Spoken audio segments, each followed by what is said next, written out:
Well, hello autumn. I'm Nicola, a garden designer based in the south of the UK, and each month I go out looking for the glimmers of joy.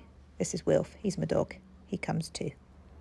I've been denying autumn all through September, right until the equinox at the end. But now autumn is truly here. Summer's made way for the autumnal months. The light levels are slowly getting lower. It's definitely colder, and the leaf colours are starting to come in. But despite the dwindling light, there's still lots of seasonal joy to find outdoors. Let's go and find some. The changing leaves in autumn usually come in towards the end of October. It's all down to chlorophyll, the green pigment in leaves that is used for photosynthesis. As it gets colder and the light levels drop, the chlorophyll starts to break down, so the other colourful pigments in the leaves are revealed. These pigments are what gives us yellow, orange and red leaves. And different species of trees change colour at different times, and the leaf colour is very dependent on the weather. Woodlands are definitely a good place to hang out this month to look for the coloured leaves, the last of the fruit, nuts, and then sometimes even mushrooms. And a drop of autumnal sunshine can be a fantastic glimmer of joy. Start looking for seed heads too.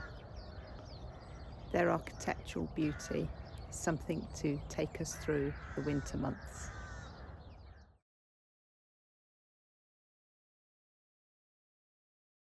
October is a very productive month. It's a month of gathering. At the allotment, my child's been going mad. There are the berries in the hedgerow, and then the curcubits come in, the courgettes and the pumpkins. That'll be useful at the end of the month. And then the ornamental gourds going great guns. Look up for fantastic skies this month too. Sunsets and sunrises can be particularly spectacular in October. You might see this crepuscular effect when the sunlight filters through the clouds.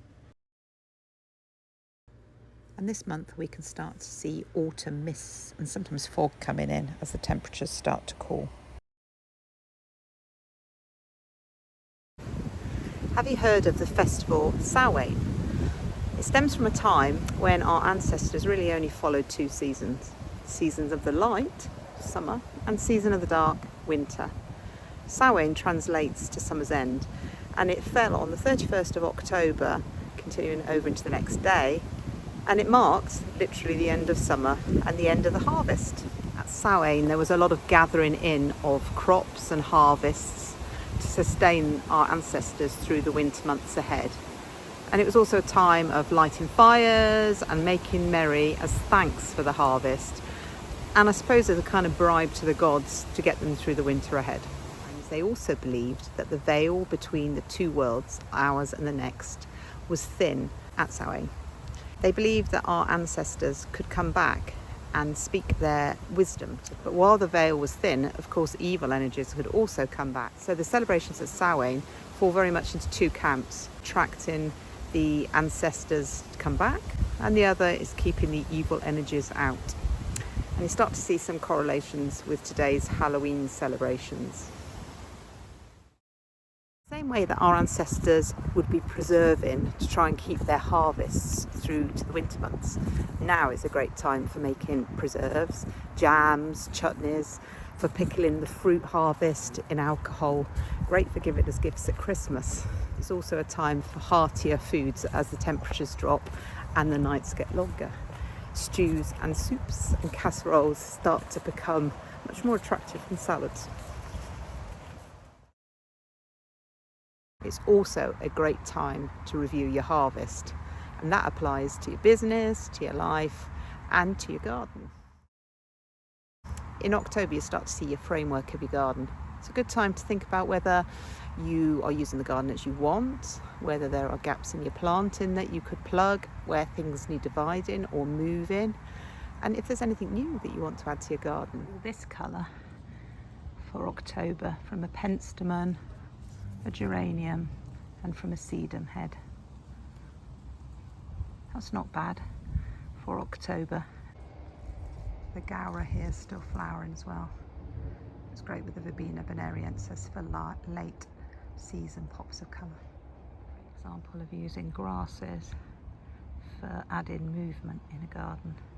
Different textures. Don't overlook Rudbeckia for last in colour.